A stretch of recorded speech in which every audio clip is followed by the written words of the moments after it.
Catholic Daily Reflections for Tuesday of the fourth week in Ordinary Time. Today's reflection is entitled, Fear Transformed by Faith. While he was still speaking, people from the synagogue official's house arrived and said, "Your daughter has died. Why trouble the teacher any longer?" Disregarding the message that was reported, Jesus said to the synagogue official, "Do not be afraid, just have faith." This short line is one worth pondering every day. Do not be afraid, just have faith. This statement can apply to many situations we experience throughout our lives. It is a command of love from our Lord and is a command that we all need to hear, especially when hardships come our way. First, it should be noticed that this was a grave situation in which extreme emotion and temptations to fear would be understandable. The father in this story had a young daughter at the point of death, and he came to beg Jesus to heal her. Jesus agreed. But while they were on their way, Jesus and the father received the heartbreaking news that the daughter had just died. As any parent would know, this news must have been incredibly difficult to hear. So begin by trying to understand the grief that this father was experiencing. Try to especially understand his grief at that moment as he heard this devastating news. As you ponder his grief, try to also ponder the heart, thinking, emotions, and words of Jesus. Jesus had no fear. He knew that this would end very well. But because he also had deep empathy and love for this grieving father, Jesus turned to him to give him hope.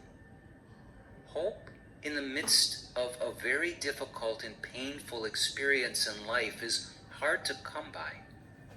When faced with grief, it is very tempting to give in to despair. Despair is a complete loss of hope. Despair keeps us from God and strips us of faith. But despair is always avoidable if we follow Jesus' command of love. Do not be afraid, just have faith. What is it that tempts you to fear in life? What is it that tempts you to lose your hope? Perhaps you struggle with the death of a loved one, or you find it very difficult. Perhaps your grief comes from small sources and is only minor right now. The truth is that all of us will experience some temptations to lose hope every day. And most will also experience the grave temptations at one time or another. For these reasons, we must all continually listen to Jesus' words and work to dispel every fear in life as we invite God to bestow upon us the gift of hope that comes from unwavering faith in His plan for our lives. Reflect today upon any struggles you have with despair, fear, or anxiety in life. As you do, know that all things are possible when you turn to God with faith. Faith does not necessarily remove the hardships of life. It does something even better. It transforms hardships so that you can endure them with grace, joy, and supernatural hope. When this happens, everything in life has the potential to be used by God for our good. All we need to do is continually reject fear and just have faith. Let us pray. My compassionate Lord, you consoled this grieving father and instilled with him the gifts of faith and hope. Please also speak your command of love to me, calling me to trust in you no matter what I struggle with in life. May I always have faith in you and never fall into despair or fear. Jesus, I trust in you. Good morning! Yes, It's coffee time with God. Amen! Inom po tayo. Ah. Kahit malamig na. Yan o, basa pa yung buhok ko. Itong gospel ngayon, this is about yung pagka dumating sa iyo, yung despair. Ibig sabihin, nawalan ka na ng pag-asa dahil sobrang nakita mo na parang walang mangyayari. Di ba? So ito yung case nung anak nung synagogue official, yung babae niya, yung daughter. Nagpunta doon kay Jesus dahil nga seriously ill. Nung punta rin yung synagogue official, sumama na siya pauwi, pupunta na rin sa anak niya. On the way, meron na daanan sila na hemorrhagic naman, ng babae, matagal na hemorrhagic yon. Inasikaso pa ni Jesus yon, napagaling din yon. Kaya na-delay ng konti. Na habang papunta pa lang sila, yung mga messenger ng synagogue official, binalita na namatay na yung anak niya. Kaya sabi, aabalahin pa ba ninyo ang ating Panginoon? Pero si Jesus tuloy-tuloy lang. Nagpunta sa From there, doon na sinabi ni Jesus, do not be afraid, just have faith. Tapos nga, anong nangyari, di ba? Nabuhay. Yun yung situation na para bang talagang wala nang hope. Namatay na eh. Di ba? So, kung ganun ang situation, paano ngayon ang mararamdaman mo? Paano ang naglalaro sa isipan mo? Napakabigat noon. Yun yung yun yung binibigyan ng stress dito, ng emphasis na everything will have hope. Pwede pa mangyari. Lalo na ngayon, pagka namatay na, parang sabi, tapos na ang lahat. Wala na tayong magagawa riyan. Kasi, ang sinasabi naman ni Pope Francis dito, maraming klase yan eh. Yung iba, hindi lang naman yung namatay. Hindi lang namatayan. There is also some ganitong situation. Yung namamatay daw, sabi nga, mas grabe itong ganitong namatay eh. Na yung talagang katigasan ng puso. Na hanggang sa talagang malapit na siya mamatay, matigas pa rin ang puso. That is isang difficult situation din para dun sa mga family. Okay, so, meron ka ba masasabi? parang tulala ka. Hindi, meron lang ako experience dyan. Actually, talagang napakahirap ng situation na ganyan. Meron kami experience nung anniversary ng PPAP. Dati-dati ang nilalagay lang namin set up sa kapihan ay 12 tables. Yun, kayang-kaya namin yun. Wala pang 1/3 ng gym ang amin na-occupy. Pero dahil anniversary namin ito, we are prepared to set up 30 tables. 30 tables. Tapos nag-invite kami ng marami, yung mga nabigyan namin ng pre-K na, yung mga parents of scholars, yan. So we are expecting kasi, kaya 30 tables yun, we're expecting mga 300 na guests doon. So, a day before, dapat magse-set up kami. A day before nung event. Kasi Sunday morning, 7 o'clock, nandun na kami. Handa na lahat yung venue. So, a day before, wala kaming kamalay-malay, ay mayroong parang naka-set up doon na parang parang fiesta. May mga nakabitin doon, may mga booth, daming tao. Naku, sabi nila, paano ito? Tapos yung time na yun, ay yung plano ng simbahan, kasi ano yung kinabukasan eh. Ito yung ano yung end ng simbahan, yung Christ the King. Christ the King. So, na-desisyonan na instead na dun lang sa loob ng simbahan ng procession ng Christ the King, iikot na sa labas. So, yung time na yon, ang naging situation, hindi kami makakapag-ayos nung Saturday. Morning yun matatapos sila mga 6 o'clock na.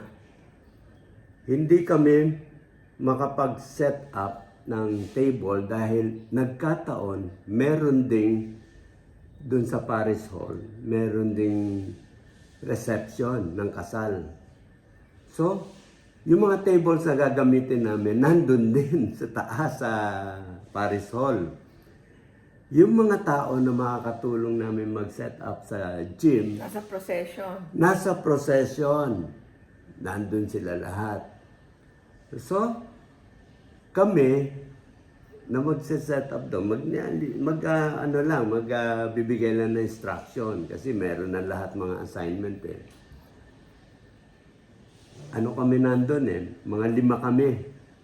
Sabi, paano kaya ito? Talagang, ako, parang hindi ko malaman kung anong gagawin namin.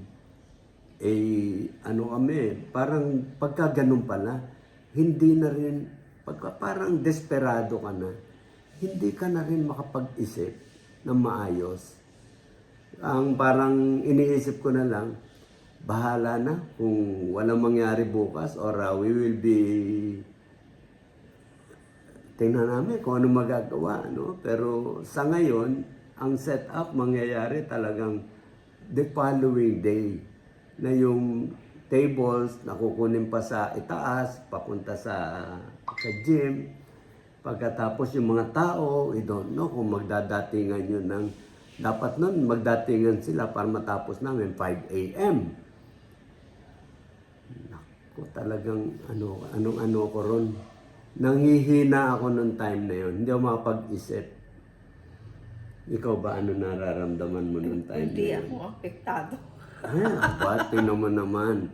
Hindi na talaga ako apektado Pero ano naisip mo nun? Ako kasi talagang parang naisip hindi ko na lang ako yung makaisip. sabi ko, wag nang tanggalin yung banderitas, di ba?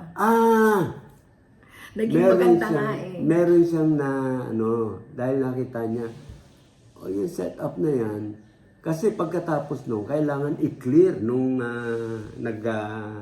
nag-list nung gym. I-clear nila lahat yun. So, aalisin nila yun. By 6 o'clock, alis na sila ron. Hindi naman sila pwede umalis Hindi naman sila, aabot sa sigurado, time tagal. natin. Ang tagal talaga nun. So, ang naisip, etong misis ko pala, si Malu, talagang mabilis siyang makaisip kung paanong gagawin. Ako medyo mahina. Alam mo, totoo pala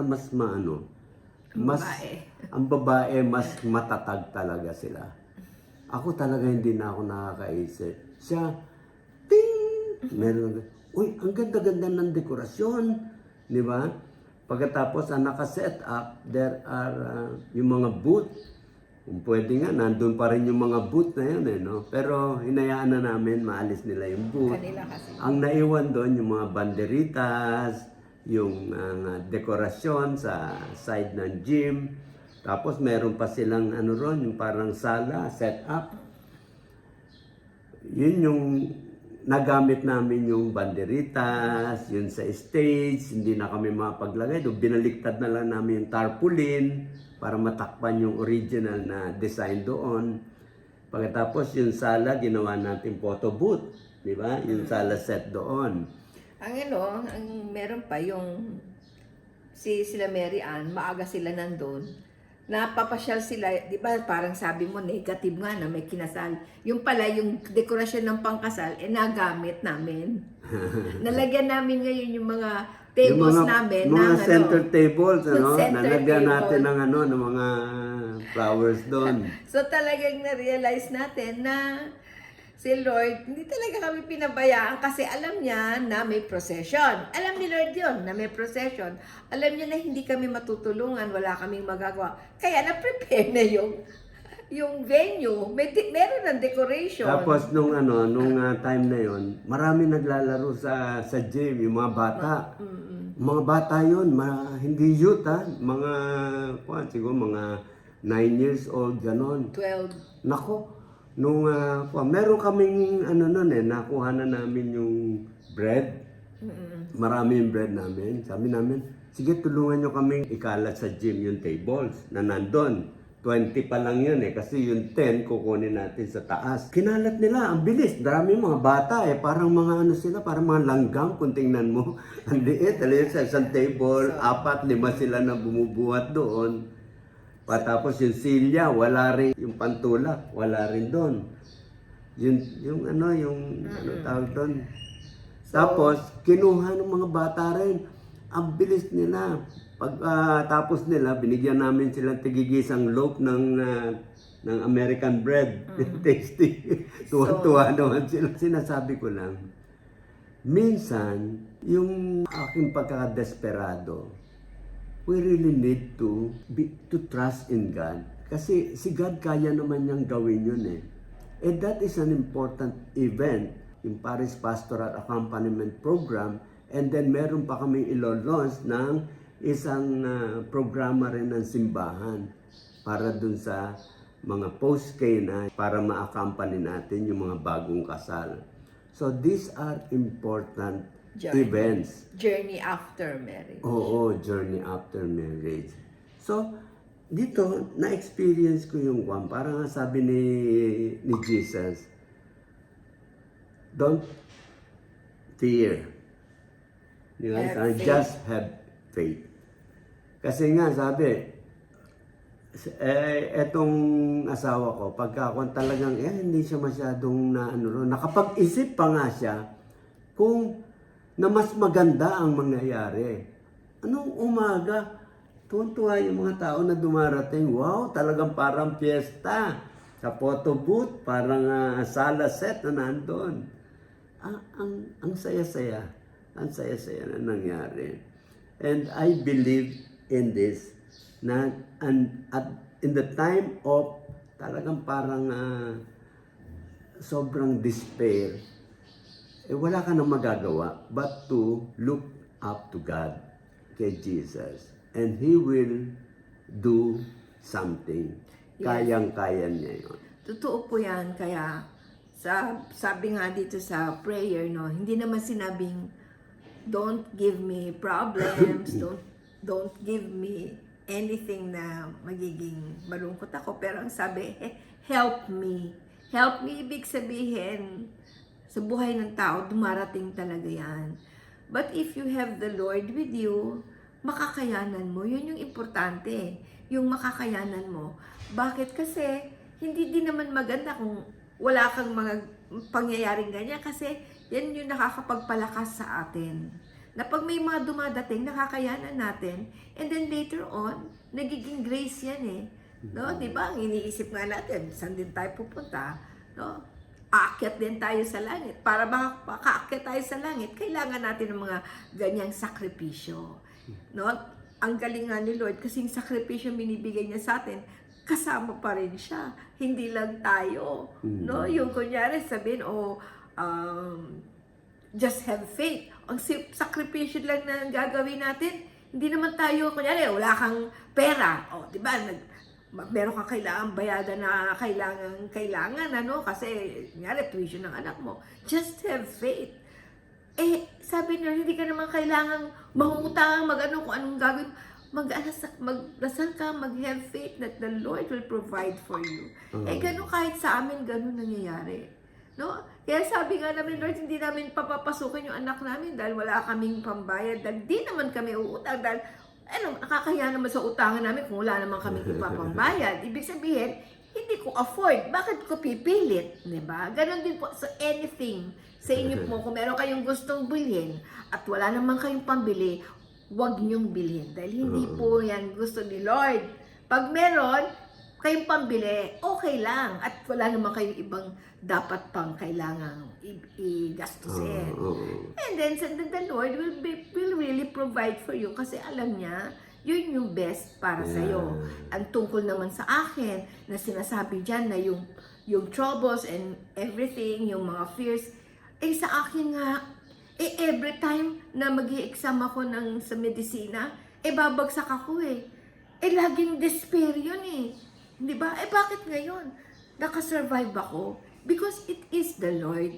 Hindi ibig sabihin na isang part lang sa buhay mo na grabe. Tapos nagdasal ka okay ka na. Akala mo wala na, meron pa rin. Kaya dapat yung pagkapit mo kay Lord, tuloy-tuloy. Hindi yung pwedeng isang beses lang. At isa pang pinakamaganda, pagka na-overcome mo na yung fear na yon or yung despair na yon, sana naman, maalala mo si Lord, no? Nasa mo, Lord, thank you, ikaw talaga yun. Hindi yung ikaw ang gumawa nung miracle na yun. Ikaw, hindi mo yung effort. Si Lord ang nagbigay sa'yo para makayanan mo yun. Yeah. Kaya nga pala, kapag tinitingnan mo kami dalawa, siya mas, hindi siya masyadong nag-despair pagka may ganyan nangyayari. Ako, nararamdaman ko yun Hindi na ako makaisip. No? Kaya pala siya ganun, mas marami siyang na-experience ng mga mabibigat na mga tawag yung mga desperate thing na nangyari sa buhay niya. Ako naman, hindi pa ganun karami. Pero after that, alam niyo nangyari, kung merong mga plano kami na hindi mangyayari dahil nagkaroon ng mga changes sa plano ng simbahan, hindi na kami hindi na kami naapektuhan nun. Yun pala ang dapat matutunan, lalo na kung nagsiserve ka kay God. Your plan may not be the plan of God. Yan. Kaya nga, nung tinanggap natin na hindi yan yung plan ni God So, sunod lang tayo sa plano ni God. So, mas masaya pagka sumunod tayo sa plano ni God. Marami na tayo nangyari after that. At saka ang kagandahan kasi, pag kay God ka nakaasa, pag merong mangyayari sa buhay mo, kunyari, merong activity, example, may activity, hindi natuloy.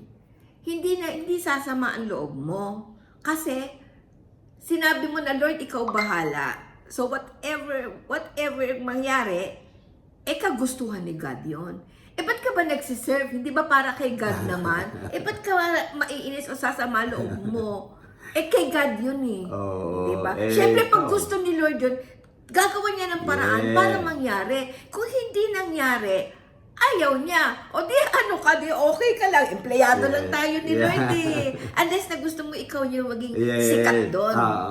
Kaya ka sumasama loob mo. Kasi gusto mo yung puri, sa iyo mapunta. The glory, no? Hindi mo ibinibigay kay God. Hindi ka, kasi, di ba naaral natin that we should learn to humble down. All glory must go to God. Yeah, talaga.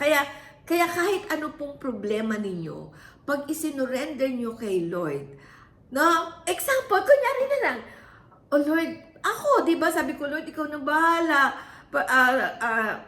may exam na naman, mag-e-exam na naman, kasi hindi mo naman pwedeng sabihin, masama yun, talaga namang dapat mag-exam ako, hindi ko naman sinasabing pinipilit ko yun, kasi graduate ako Tapos bumagsak na naman. Tapos bumagsak na naman. Hindi ako masyadong naapekto kasi sabi ko, Lord, sige, hanggang kung kailan mo ako gusto papasahin. Yung pala hindi talaga. Si June pala yung magiging diploma ko. Yan ang proof talaga na kung mas marami kang na-experience na very matindi na mga failures, parang lumalabas yan, failures. Yes, failures. Career yan Diyan ka mas magiging matatag. Kaya siya, mas matatag siya kaysa sa akin. Pero ngayon, medyo mahabol-habol na ako. Medyo nagsasabay na kami. Kaya pagka merong mga hindi nangyayari sa plano namin dito sa service namin sa simbahan, hindi na kami naapektuhan. Kahit na gaano pa tindi yung pagbabago na yan. Ang pinakamatindi, yung hindi matuloy, no? Pinagplanuhan natin, pagkatapos hindi matutuloy. Okay. So, huwag po tayong mag-worry, no? Yan po yung huwag tayong mag-worry. Kasi sabi mo, naku, nag-worry ako, baka magkasakit ka. Magkakasakit ka na kasi nag-worry ka.